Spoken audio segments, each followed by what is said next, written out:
नमस्कार दर्शक बंधु आज हूँ 3 जनवरी 2026। चलतु देखने आज सकाळ किसी गुरुत्वपूर्ण खबर। जदि पर्यंत वीडियो को लाइक करना वीडियो को लाइक करने सह चैनल को सब्सक्राइब करी कमेंट माध्यम जानतु आपण माने क्यों दिल देखुंत जहाद्वारा एभली गुरुत्वपूर्ण खबर आपण मान पाखे सर्वथे पहुंची पार। नंबर 1 आसंता 10 तारिख मिल ग्रीन स्टिकर पल्यूशन कर गाड़ी लगे पारे लोके।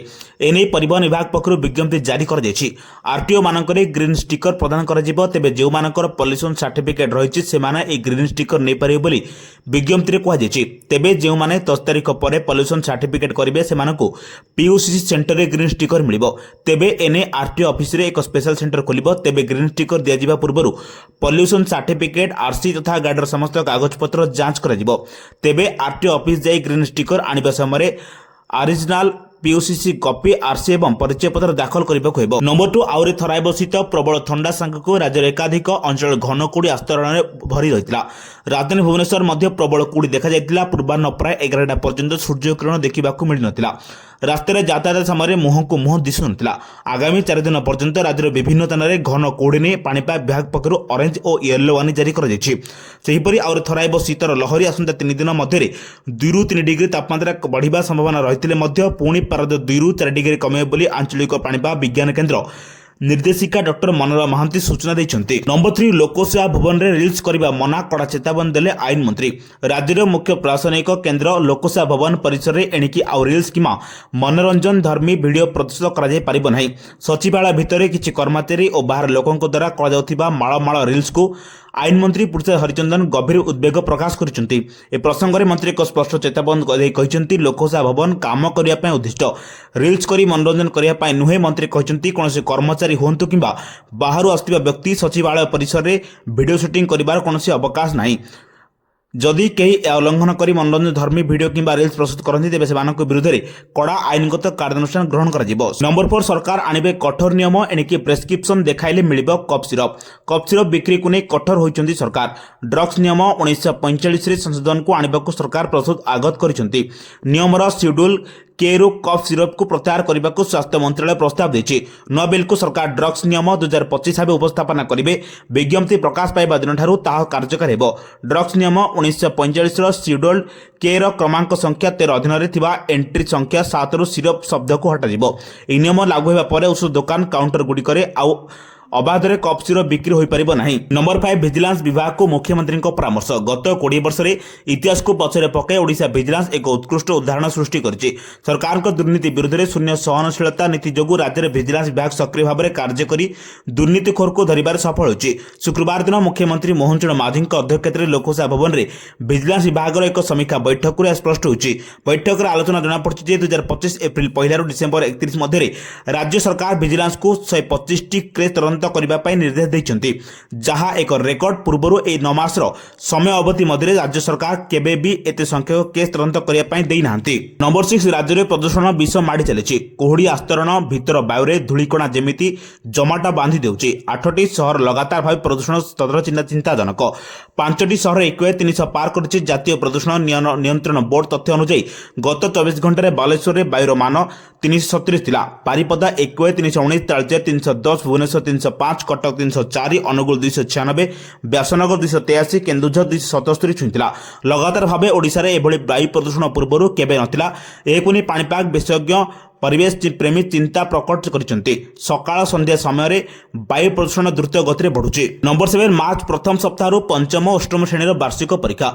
एप्रिल सप्लीमेंटारी परीक्षा। प्रथम रु चतुर्थ श्रेणी और षष्ठ सप्तम श्रेणी पिलांकर समेटिव असेसमेंट हेबो। मार्च मासर प्रथम सप्ताह रु परीक्षा आरंभ हेबो। मार्च द्वितीय सप्ताह रे परीक्षाफल घोषणा हेबो। मार्च 16 रु एप्रिल 15 तारिख मध्य परीक्षा फेल होइतिबा किंबा कम मार्क रखिथिबा पिलांकर प्रतिकार कार्यक्रम को विषय भित्तिक शिक्षक करेंगे। एप्रिल तृतीय सप्ताह सप्लीमेंटारी परीक्षा एवं चतुर्थ सप्ताह फल प्रकाश पाइब। एने ओडिशा विद्यालय शिक्षा कार्यक्रम प्राधिकरण पक्षर समस्त जिला शिक्षा अधिकारी को चिठी होती। चिठी अनुसार स्कूल स्तर में मार्च 2 तारिख में प्रश्नपत्र पहुंचब। नंबर 8 आज युक्त 2 प्राक्टिकल 15 तारिख जाए चलो परीक्षा। आज उच्च माध्यमिक शिक्षा परिषद परिचालना युक्त 2 प्राक्टिकल परीक्षा आरंभ हो। जनवरी 15 तारिख जाए परीक्षा चलो। विज्ञान कला वाणिज्य धंदामूलक शिक्षार ପ୍ରାକ୍ଟିକାଲ ପରୀକ୍ଷା ହେବ। ବିଜ୍ଞାନରେ ଫର୍ମ ପୂରଣ କରିଥିବା 1,32,000 ପିଲାଙ୍କ ସମେତ କଳା, ବାଣିଜ୍ୟ ଓ ଧନ୍ଦାମୂଳକ ଶିକ୍ଷାର ଆଉ 1 ଲକ୍ଷରୁ ଅଧିକ ପିଲା ପରୀକ୍ଷା ଦେବେ। ମୋଟ 2,35,000ରୁ ଅଧିକ ପିଲା ପ୍ରାକ୍ଟିକାଲ ଦେବେ। ଏନେଇ ପ୍ରସ୍ତୁତି ଶେଷ ହୋଇଛି ବୋଲି ସିଏଚ୍ଏସ୍ଇ ପରୀକ୍ଷା ନିୟନ୍ତ୍ରକ ପ୍ରଶାନ୍ତ କୁମାର ପରିଡ଼ା ସୂଚନା ଦେଇଛନ୍ତି। ସୂଚନାଯୋଗ୍ୟ, ଆସନ୍ତା ଫେବୃଆରୀ 18ରୁ ମାର୍ଚ୍ଚ 25 ଯାଏଁ ଯୁକ୍ତ 2 ପରୀକ୍ଷା ହେବ। ସବୁ ସିଷ୍ଟମ ମିଶାଇ ମୋଟ 4ରୁ ଅଧିକ ଛାତ୍ରଛାତ୍ରୀ ପରୀକ୍ଷା ଦେବେ। 30ଟି ଜିଲ୍ଲାରେ 1,350 ପରୀକ୍ଷା କେନ୍ଦ୍ର ବନ୍ଦ ରହିଛି। ନମ୍ବର 9, ରାଜ୍ୟରେ 18ଟି ଜିଲ୍ଲାରେ ଜାରି ରହିଛି ଧାନ ସଂଗ୍ରହ। ରାଜ୍ୟରେ ଜାରି ରହିଛି ଧାନ ସଂଗ୍ରହ। ରାଜ୍ୟରେ ଚଳିତ ଖରିଫ ଋତୁରେ ସରକାରୀ ସ୍ତରରେ ଧାନ ସଂଗ୍ରହ ଜାରି ରହିଛି। ପଞ୍ଜୀକୃତ ଚାଷୀମାନେ ସେମାନଙ୍କ ମଣ୍ଡିକୁ ଆସି ନିଜର ଧାନ ବିକ୍ରୟ ଚାଲୁ ରଖିଛନ୍ତି। ସେମାନଙ୍କ ସୁବିଧା ନିମନ୍ତେ ସମସ୍ତ ମଣ୍ଡିରେ ଅସ୍ଥାୟୀ ଆଶ୍ରୟସ୍ଥଳ, ପାନୀୟ ଜଳ, ସିସିଟିଭି ମୁତୟନ ଭଳି ଆନୁଷଙ୍ଗିକ ବ୍ୟବସ୍ଥା କରାଯାଇଛି। ପ୍ରତ୍ୟେକ ମଣ୍ଡିରେ ଅଧିକାରୀମାନେ ନିୟୋଜିତ ରହି ଧାନ କିଣା ଉପରେ ନଜର ରଖୁଛନ୍ତି।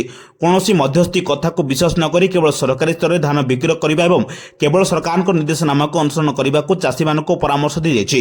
ଧାନ ବିକ୍ରୟ ସଂକ୍ରାନ୍ତୀୟ କୌଣସି ଅଭିଯୋଗ ଥିଲେ ସମ୍ପୃକ୍ତ ଅଧିକାରୀଙ୍କ ନିକଟରେ ଚାଷୀମାନେ ଅଭିଯୋଗ କରିପାରିବା ସହ ସେମାନଙ୍କ ଅଭିଯୋଗ ଗୁଡ଼ିକର ତ୍ୱରିତ ଶୁଣାଣି କରାଯାଉଛି। ନମ୍ବର 10, ଏମ୍ସରେ ପ୍ରତିଷ୍ଠା ହେବ କ୍ରିଟିକାଲ କେୟାର ହସ୍ପିଟାଲ।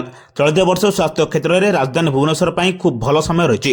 ଭୁବନେଶ୍ୱରକୁ ଆସୁଥିବା ରୋଗୀମାନଙ୍କୁ ଗୁଣାତ୍ମକ ଚିକିତ୍ସା ସେବା ଯୋଗାଇ ଦେବାକୁ ରାଜ୍ୟ ସରକାରଙ୍କ ଥିବା ଲକ୍ଷ୍ୟକୁ ଆଉ ପାଦେ ଆଗେଇ ନେବା ଭୁବନେଶ୍ୱର ଏମ୍ସ ଓ କ୍ୟାପିଟାଲ ହସ୍ପିଟାଲ। ଗୋଟିଏ ପଟେ କ୍ୟାପିଟାଲ ହସ୍ପିଟାଲ ପରିସରରେ ଟ୍ରମା କେନ୍ଦ୍ର ଲୋକାର୍ପଣ ପାଇଁ ପ୍ରସ୍ତୁତି ସରିଥିବା ବେଳେ ଏମ୍ସ ପରିସରରେ ବିଶାଳ କ୍ରିଟିକାଲ କେୟାର ହସ୍ପିଟାଲ ଠିଆ ହେବ। ଗୋଟିଏ ବର୍ଷ ଭିତରେ ହସ୍ପିଟାଲ କାମ ସରିବ। ଏଥିରେ 150 ଶଯ୍ୟା ବିଶିଷ୍ଟ ଆଇସିୟୁ ରହିବ। ଏହି ସ୍ୱତନ୍ତ୍ର କେନ୍ଦ୍ରରେ ଅଚଳ ଅଙ୍ଗ, ଗୁରୁତର ସଂକ୍ରମଣ, ଆଘାତର ଚିକିତ୍ସା ସହ ବଡ଼ ଅସ୍ତ୍ରୋପଚାର, ପରବର୍ତ୍ତୀ ଜଟିଳତା ଆଦିର ଚିକିତ୍ସା ମିଳିପାରିବ।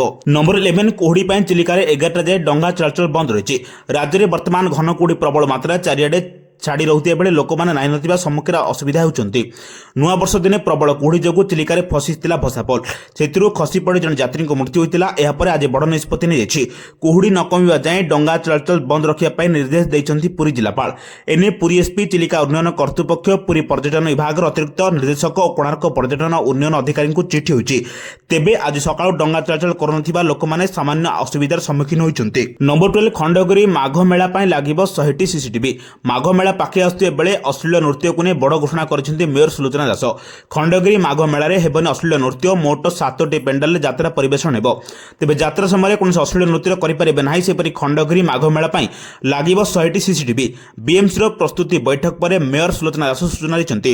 ଅଶ୍ଳୀଳ ନୃତ୍ୟକୁ ବାରଣ କରାଯାଇଥିବା ବେଳେ ଚୋରି ରୋକିବା ପାଇଁ ଅଧିକ ପୋଲିସ ଫୋର୍ସ ମୁତୟନ କରାଯିବ। ସେହିପରି ସାଧୁସନ୍ତଙ୍କ ରହିବା, ଖାଇବା ଏବଂ ଶୌଚାଳୟ ପାଇଁ ସମସ୍ତ ପ୍ରକାର ବ୍ୟବସ୍ଥା କରାଯିବ ନେଇ ମେୟର କହିଛନ୍ତି। ମୋଟ 7ଟା ପେଣ୍ଡାଲରେ ଯାତ୍ରା ପରିବେଷଣ ହେବ।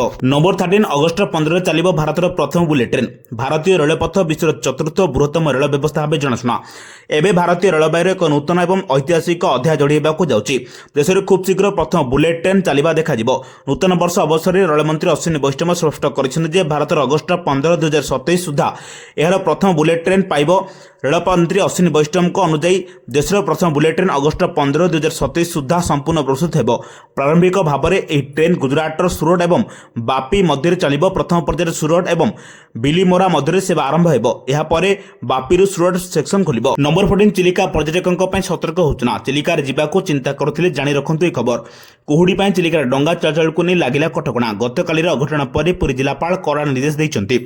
ଦିନ 11ଟା ପର୍ଯ୍ୟନ୍ତ ଚିଲିକାରେ କୌଣସି ପ୍ରକାର ଡଙ୍ଗା ଚାଲିବନି। ପର୍ଯ୍ୟଟକଙ୍କ ବୋଟ୍, ଛୋଟ ମୋଟର, ମାଲବାହୀ ଡଙ୍ଗା ଓ ଭସାପୋଲ ସବୁକିଛିରେ କଟକଣା ଲଗାଇଛନ୍ତି ପୁରୀ ଜିଲ୍ଲାପାଳ। ପ୍ରବଳ କୁହୁଡ଼ିରେ ଚିଲିକା ଅଞ୍ଚଳରେ ଦୃଶ୍ୟମାନତା କମୁଥିବାରୁ ଜିଲ୍ଲା ପ୍ରଶାସନ ପକ୍ଷରୁ ଏଭଳି କଡ଼ା ପଦକ୍ଷେପ ନିଆଯାଇଛି। ନମ୍ବର 15, ଓଡ଼ିଶା ସିଭିଲ ସେବା ପରୀକ୍ଷା 2025 ପାଇଁ ବିଜ୍ଞପ୍ତି ପ୍ରକାଶ ପାଇଛି। ଓଡ଼ିଶା ପୋଲିସ ସେବା, ଓଡ଼ିଶା ଟିକସ ଏବଂ ଆକାଉଣ୍ଟ ସେବା, ଓଡ଼ିଶା ସମବାୟ ସେବା, ଓଡ଼ିଶା ଶ୍ରମ ସେବା, ଓଡ଼ିଶା ଉତ୍ପାଦ ସେବା, ଓଡ଼ିଶା ପର୍ଯ୍ୟଟନ ସେବା ଏବଂ ଓଡ଼ିଶା ଦକ୍ଷତା ବିକାଶ ଏବଂ ନିଯୁକ୍ତି ସେବା ସମେତ 7ଟି ସେବାରେ ମୋଟ 314ଟି ପଦବୀରେ ନିଯୁକ୍ତି ପାଇଁ ଘୋଷଣା କରାଯାଇଛି। କିନ୍ତୁ ଓଡ଼ିଶା ଅର୍ଥ ସେବା ଏବଂ ଓଡ଼ିଶା ରାଜସ୍ୱ ସେବାରେ କୌଣସି ପଦବୀ ପାଇଁ ନିଯୁକ୍ତି ନ ବାହାରିଥିବାରୁ ସିଭିଲ ସେବା ଆଶାୟୀମାନେ ତୀବ୍ର ଅସନ୍ତୋଷ ପ୍ରକାଶ କରିଛନ୍ତି। ତେବେ ଓଏସ୍ଏସ୍ ଭଳି ପଦବୀରେ ଚୟନ ହେବା କିମ୍ବା ଅଂଶଗ୍ରହଣ କରିବା ରାଜ୍ୟ ସିଭିଲ ସେବାରେ ସଫଳତାକୁ ଦର୍ଶାଇବା ସହ ଏକ ମର୍ଯ୍ୟାଦାପୂର୍ଣ୍ଣ ପଦବୀ ହୋଇଥାଏ। ଏହିଭଳି ଗୁରୁତ୍ୱପୂର୍ଣ୍ଣ ଖବର ପାଇବା ପାଇଁ ଆମ ଚ୍ୟାନେଲ ସହ ଯୋଡ଼ି ରୁହନ୍ତୁ। ଯଦି ଏପର୍ଯ୍ୟନ୍ତ ଭିଡ଼ିଓକୁ ଲାଇକ୍ କରିନାହାନ୍ତି, ଭିଡ଼ିଓକୁ ଲାଇକ୍ କରିବା ସହ ଚ୍ୟାନେଲକୁ ସବସ୍କ୍ରାଇବ୍ କରି କମେଣ୍ଟ ମାଧ୍ୟମରେ ଜଣାନ୍ତୁ ଆପଣମାନେ କେଉଁ ଜିଲ୍ଲାରୁ ଦେଖୁଛନ୍ତି, ଯାହାଦ୍ୱାରା ଏଭଳି ଗୁରୁତ୍ୱପୂର୍ଣ୍ଣ ଖବର ଆପଣମାନଙ୍କ ପାଖରେ ସର୍ବପ୍ରଥମେ ପହଞ୍ଚି ପାରିବ। ବ୍ୟୁରୋ ରିପୋର୍ଟ, ସାବଧାନ ଓଡ଼ିଶା।